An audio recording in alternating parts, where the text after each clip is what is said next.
Small acreage cattle farming is one thing, but only owning 20 acres of land and making it your full-time income as a farmer is another.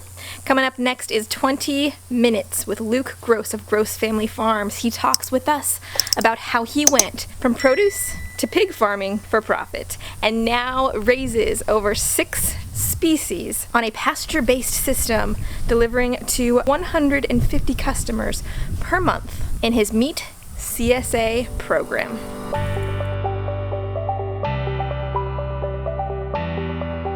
My sixth grade teacher, which sixth grade for me was like 1992, kind of fresh off the major 80s farm crisis. And my sixth grade social studies teacher said, there's no such thing as a small farm anymore. Everybody got big or got out. I thought, oh, okay, well, that thing that I thought would be a good idea, I guess that's not a thing anymore.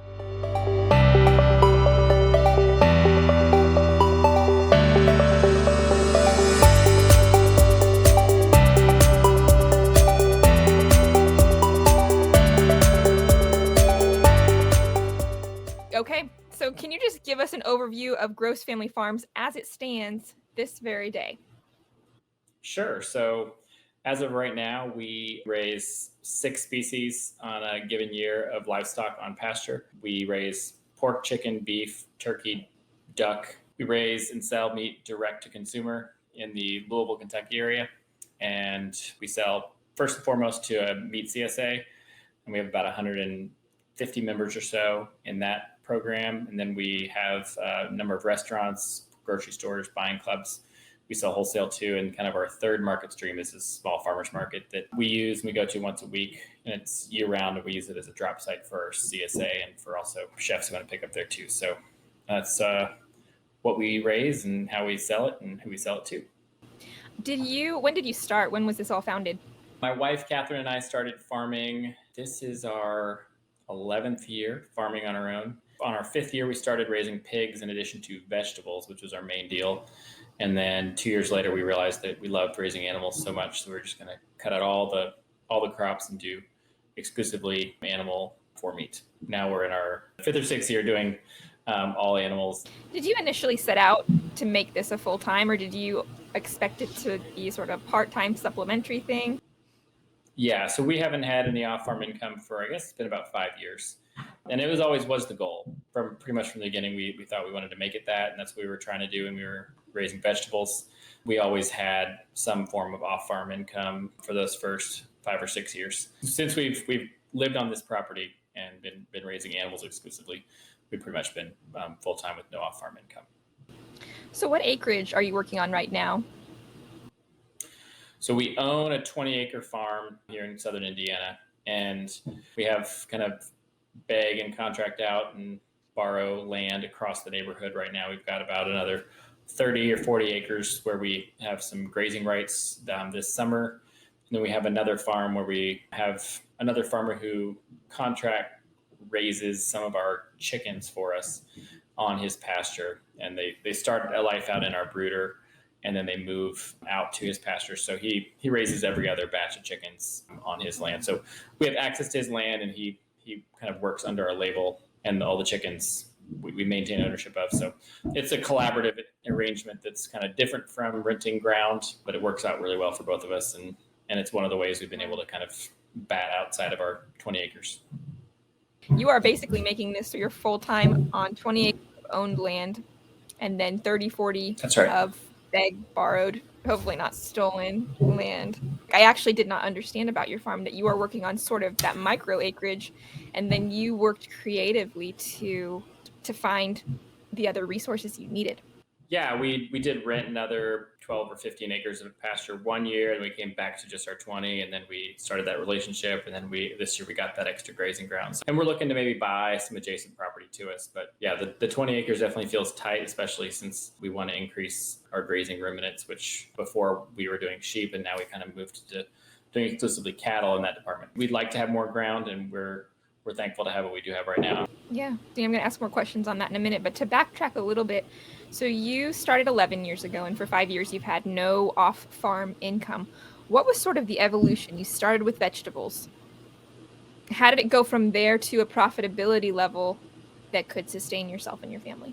Well, I have friends who do vegetables and do it profitably and do it well. And there's a number of kind of channels or paths that can work. And we were kind of in an unprofitable lane, I'll say. There's some of the folks who are doing kind of the micro farming and micro acreage with high value crops that are out there these days. And a lot of those people, they kind of started farming during or after the time we started farming. John Martens and those guys who all wrote books in the last decade. And so we didn't really have some of those examples. And so it was kind of tough road to hoe. I'll say that in addition to kind of me being really green and not very good at business and more idealistic than business savvy. So between those things and not knowing what we were doing and not having good models to go off of, and the kind of farming we were doing was basically like a team sport.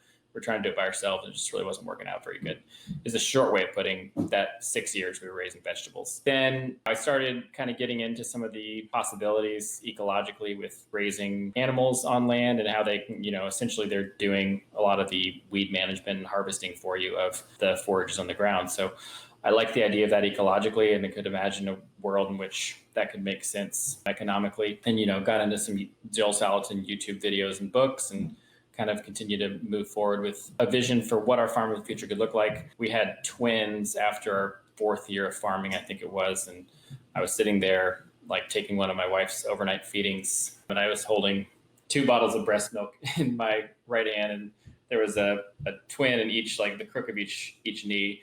And I was like watching YouTube videos about how to raise pigs in the woods and just trying to figure out how I was going to be able to like spend time with these children someday and also be a farmer, because I was kind of realizing that I needed to be able to be producing more profit per hour of time invested. It wasn't really working out for somebody who all of a sudden had 3 kids under 2 and wanted to spend part of his life with those children. So the animals kind of came in as I had an ecological curiosity and really a need to, and a realization that this farm business wasn't going to work out if we didn't figure out some massive change. So we started with the pigs. We did like 20 the first year and 40 the next. And then we got our own property that we live on now. And that's when we kind of brought in all the other animals and just started doubling down on what was working through and through. And we got a little flock of a dozen ewes and a ram. And we just got more pigs. We got started with chickens. And first year on this property, which I guess was 5 years ago, we were just kind of starting a bunch of things and seeing what worked. Later on, we brought in ducks and cattle. We raised the sheep flock until we had about 55 head, and then we kind of started dropping that down as we added more cattle. We cut out most of the vegetables. We just had like garlic and winter squash for a couple of years, and then we decided just to keep on cutting what's not working and fitting the bottom line and our life's goals and just how we want our life to work, and do more of what is working. That's kind of how we set where we are today. Well, that's interesting. In that first year, when you went from vegetables to moving 20 or 40 pigs in your first year, what were your main sales streams there? We actually had massively increased the size of our vegetable garden on those first 2 pig years. And we were kind of doubling down on that while adding in the pigs. And that's really the first time where we really were kind of making not all the money we needed to live off of, but we were realizing that the pigs were almost as profitable as 5 acres of vegetables and way less work. But we had a lot of restaurants we already worked with, and we had farmers markets at that time, more than one. And we also had a veg CSA. So we were just kind of marketing that meat out throughout the year off of a couple fall harvests to the folks that we are already selling to. So we just kind of started turning that current customer base over into the new product, basically. That makes a lot of sense. So even though you didn't realize a huge profit in those first 5 years, it basically paved the way with the customer base, and you were able to run with it a little bit faster because you had that initial customer base. That's definitely true. Yeah. So what was behind your desire to farm your first generation? I think it was a few things. When I was a kid, I kind of grew up in my dad's garden, and he was an agricultural missionary in East Africa who married the daughter of an agricultural missionary in East Africa. And he had a couple agricultural degrees. And I was always kind of curious about just things that happen out in agricultural settings, especially with animals. And my dad would kind of talk about them as we drive down the interstate, but he also hadn't worked in that world for quite some time when I was in my childhood, but it was something that kind of was in the water. But then on top of that, we had a really big garden growing up. And then my wife, who we started the farm pretty much right after we got married. We did 1 year of working on another guy's farm, and then we started the farm ourselves. But she also had a dad with a really big garden. and kind of always we just really loved being in the garden with her dad, and a lot of great memories from that. So we just did some gardening and had some chickens when we first got married, and then we really didn't care much for our careers where they were at in our early mid-20s, and it's kind of like a mid-20s career crisis. I didn't really like this, and why not try to do something that I want to do? And around the time we got married, I met a farmer who she was in a veg CSA of, and she was volunteering on his farm. And more or less, he needed someone with a pickup truck to run a farmer's market for him and do some harvest work. So I worked for him for a year. But I also tell this story sometimes of when I was in sixth grade. I always thought agriculture, growing plants. I had some rabbits. These things are really cool, and I love the idea of them. But my sixth grade teacher, which sixth grade for me was like 1992, kind of fresh off the major 80s farm crisis. And my sixth grade social studies teacher, who was really willing to speak his mind about anything, said, there's no such thing as a small farm anymore. Everybody got big or got out pretty much last decade. I thought, oh, okay, well, that thing that I thought would be a good idea, I guess that's not a thing anymore. So maybe we'll try something different. And then it was until I met the CSA veg farmer that I kind of thought of that as being like a thing that people do. And then once I met him, we kind of just started a farm that sort of looked like his. That's kind of how Catherine and I got into this, more or less. When I initially found out about you, it was the CSA element of your business that really caught my attention. And could you explain what that is to somebody who basically has no idea what we're talking about? Sure. Yeah, a lot of folks are more familiar with the vegetable CSA. And what that looks like usually is during a growing season, there'll be oftentimes like 6 months or 5 months worth of vegetables once a week. You get kind of whatever comes off the farm. This is sort of model off of that, but it's all meat from our farm. We'll give you between 3 and 4 species of meat in a given month. Usually there's pork, chicken, and beef in there at least. Essentially, once a month, you get a bundle of meat that's farmer selective. It's based off of what we think would make a really good mix for a family that month, but also what we just kind of happen to have in our inventory at the time. We have 3 different sizes, and we have home delivery in the Louisville, Kentucky area in 4 counties. You can also pick up at one of our drop sites. We have 3 different locations. Like I said, 3 different sizes. So you can, there's one, the smallest one's $75 a month. You get about 10 or 11 pounds of meat. And then there's like a 16 or so pound version and like a 24 pound version. And of course, if it's steak month, it's going to be less weight than if it's drumsticks month. But more or less, we that's sort of an average, but it varies depending on what's in the shares. So CSA stands for Community Supported Agriculture, and it's kind of, to maybe somebody who doesn't know about it, it would be defined as like a subscription, if I'm right.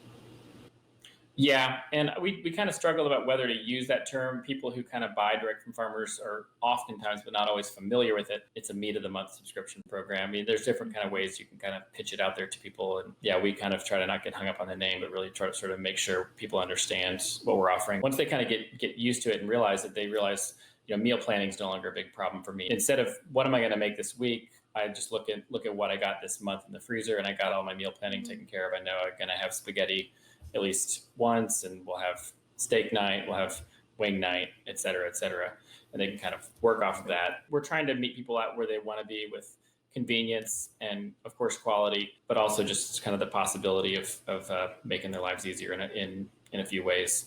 We have to meet people where they're at, and there's just a bunch of American parents trying to feed their family. On average, what is your CSA customer sign on for? A 3-month term, 5-month term? Yeah, we'll let someone do a 1-month trial if they want to. 6-month commitment is kind of what we ask people to get started with. And just this year, in order to kind of help with attrition, but also just kind of be more customer friendly, after 6 months, they can either do another 6 months upfront, paid upfront, or they can sign up for like monthly billing. So I just tell people, if you want to switch over from like your annual Reader's Digest subscription to like just Netflix, where we take it off your credit card, we'll do that. And we'll just do a 21st century subscription program. We got most of our folks on that monthly billing program, which isn't as good for us on cash flow, but I think it keeps the turnover a little bit lower, which is good for us. Because then when you go back around for that 6-month bill, that's a bit of a difficult thing to swallow. For sure. I mean, our mid-size package is $100 a month. So say, hey, it's time to write the $600 check. Or if you prefer, punch your credit card numbers in on this Square website, and then we'll just bill you $100 a month, and then you'll be good to go. So people are are really liking that. And it's nice for us. We don't like wring our hands hoping they sign back up again. They're just in the program, and it works out good. That sounds like an ideal situation. For $100 a month, roughly, how much are you able to pack into that for your customers? The short version of how we structure it is our retail farmers market prices are kind of set here. And then for $100 a month, you get 20% more than you would if you're shopping at the farmers market. So you get like 120 retail value. And then we'll change that up and put different stuff in there depending on sort of like what we think is a good mix, more grilling stuff in the summer, more crockpot stuff in the winter, stuff like that. But in a given month, we might have like 3 pounds of pork chops, 1 pound of breakfast sausage, 1 pound of Italian sausage, or maybe 2 pounds of Italian sausage, let's say 2 pounds of ground beef. And then we'll possibly have 1 kind of chicken cut in there, like chicken breasts, and then like a whole chicken, and then a pound of bacon. So that's kind of a typical month for that size share. It'd be around about 16 pounds total. We might change the kind of sausage, and those pork chops might be steaks, or they might be duck breasts or something different one month to another. But generally speaking, that's sort of a template, and then we'll shift off from there and sub things in and out. So the CSA, do you feel like it offers you more stability as a grower? Do you feel like you would struggle if you wouldn't have put this model in place early on? So, I mean, right now it's more than half of our revenue for sure. So we definitely would struggle if we didn't have it right now, and we would have to have put in something that really works for meeting our customers where they're at and keeping them connected and engaged and wanting to continue. Yeah, our farm wouldn't be what it is without the CSA program. And, we could have structured it differently, but yeah, it's definitely working, and we're trying to continue to make it work better for us and our customers. Customer retention. Could those customers come from your original vegetable customer base and it kind of grew organically? Or did you find a marketing method, something that really worked and struck for you? I think there's been a few different ways we've grown over the time. I mean, our vegetable CSA probably never grew more than 25 or 30 people. And we definitely had people who have been with us ever since. Friends who are friends when we were in our 20s who are still buying CSAs from us today. And, it's really great. And we're thankful for that. And, other people come and go for sure too, leaving town or I don't know, trying out vegetarianism or different reasons things don't work. But one of the ways we definitely grew was Instagram. I don't really know anything about how to use Instagram now. I don't know what Reels are. But at some point 10 years ago, we started an Instagram account and kind of got a following of a few thousand folks who like what we do, like what we're sharing, and we were being consistent with it. And I guess that's what the rules were back then to feed the algorithm, was just like be consistent and genuine. And the local people followed us and got connected with what we were doing pretty quickly. That's probably where we got our first big wave was from kind of Instagram and being consistent, being people who are present, going to events in town, being at the farmers market, marketing at the farmers market. That kind of got us to where we had about 50 or 60 CSA customers. And then pandemic began. All of a sudden, the grocery store was scary. They had germs and they didn't have any meat. So people kind of freaked out and were really seeking out farmers in a way they never had before. And so we had 200 customers within 3 months who are in our CSA program. We were kind of running out of meat, and we started saying, okay, now if you want to buy meat from us, you got to commit to 6 months. Like, we basically have nothing for you unless you want to join this program. And so we kind of turned that panic buying into, hey, become a part of this program. And people were really excited about it. It went from, oh, I have to commit for 6 months to, oh, wow, he's going to feed me for the next 6 months. That's pretty sweet. So, and a lot of people were really thankful that we kind of helped them get through that and helped them feel safe and secure. And their meat showed up on their doorstep. And we were kind of already set up to do that. We just went from doing 7 to 70 deliveries every month, basically. And so, we've kind of come down from that peak, and that makes sense. But yeah, now we're at a phase where we're kind of in the 140, 150 range, and trying to kind of keep to that level, and then trying to get back into restaurants. But we really pivoted a whole bunch of meat from restaurants to CSA base, and that worked really fine. We were set up well to pivot. The stuff was packaged in a way that worked for that. And as a small business, you can sometimes pivot easier than more large ships can. So what would you say the post-pandemic customer retention has been like? Yeah, I mean, so how many of the pandemic customers have we retained? Is that the question? Right. So, yeah, I mean, I would say we probably people who we got to sign up for a CSA share during the pandemic. I'd say we've retained over half of them, and then we've kind of, as far as like that first big flush. So let's say we grew by 150 people in that 3-month period. Let's say we've kept half of those, and the half we've lost, we've replaced them with someone else. So we're somewhere in the range of having maintained numbers somewhere in the 75% of our peak in the post-pandemic timeframe, and we'll see how that goes. Summer's always kind of been a slow time for us for kind of selling meat to folks who live and cook at home. It's just like, oh, I'm on vacation, we'll get this done. When life is less vacation and kids camp and stuff like that. So right now we're just kind of doing what we can in the summer as we sort of try to not take on too much water. Yeah. So this is kind of just sort of a question to speak encouragement to the audience, but a USDA census report from 2016 said only 2% of farmers make it past year number 5. And it was interesting to listen to your story. Year number 5 was kind of a breaking point for you, and that you pushed past it and became profitable. But can you relate to that and maybe give encouragement to people to push past burnout?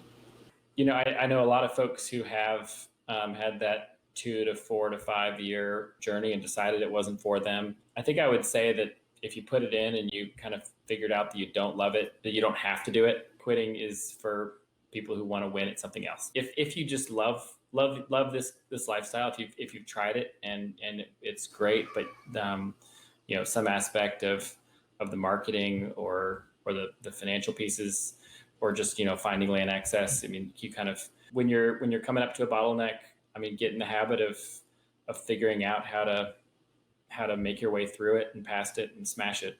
There are solutions, and it's a great time to be getting into this line of work. People want high quality food from someone they can shake the hand of and trust. And it's a really big, it's a growing sector. There's new threats with things like greenwashing and regulation and stuff like that, but they're not necessarily going to be insurmountable or more insurmountable than any other threat to anything else. So I think it's a great time to be in this business, and I love it. And I kind of get a twinkle in my eye when there's a problem to solve. I don't think farming is for you if you don't have at least a little bit of that in you. And as I get older, I kind of like systems that work more than I used to. But I think if you got some energy and you want to build something, it's a great thing to put your mind to. And I can wholeheartedly say that I'm glad I did it. One final question would be, how important would you say it is for small farmers to be on the internet? You mentioned that was kind of a real boost for you. Do you have a website? Do you have other faces on the internet? And how important is that?